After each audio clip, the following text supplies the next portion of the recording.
highly regressive and even offensive. Mohit Suri's film takes back the progress Deepika's Padukone and Alia Bhatt did with their women empowerment videos. So Hamari Adhuri Kahani has released in theaters. If you haven't made up your mind on watching the film, then read our review.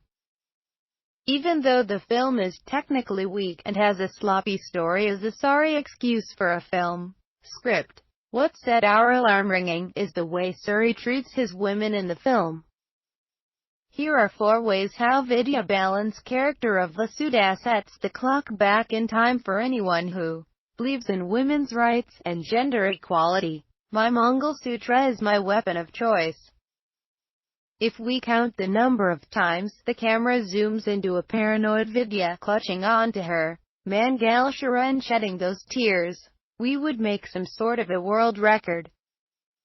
In fact, for Vasudha, her Mangalsutra is like those divine Shanikavak pendants they sell on TSN at night.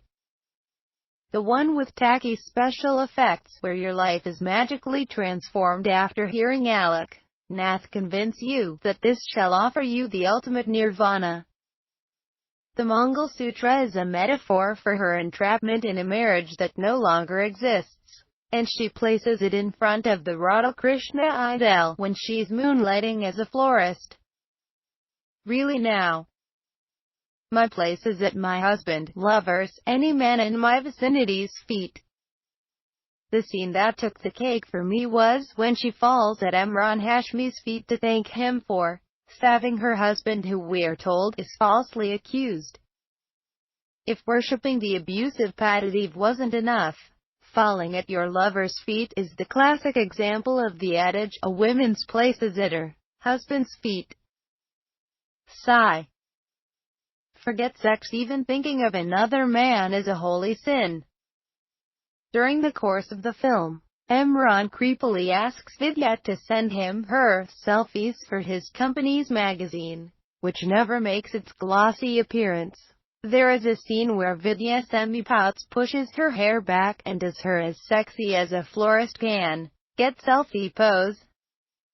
Even though her heart blooms each time Imran broodingly stares at her, the presence of that damn Mangalsutra reminds her that to yearn for another is a sin.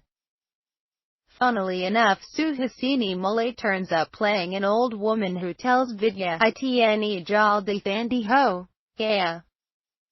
She's basically asking her to sex her life up. Unfortunately, Vidya's devotion to her abusive husband wins over her carnal desires.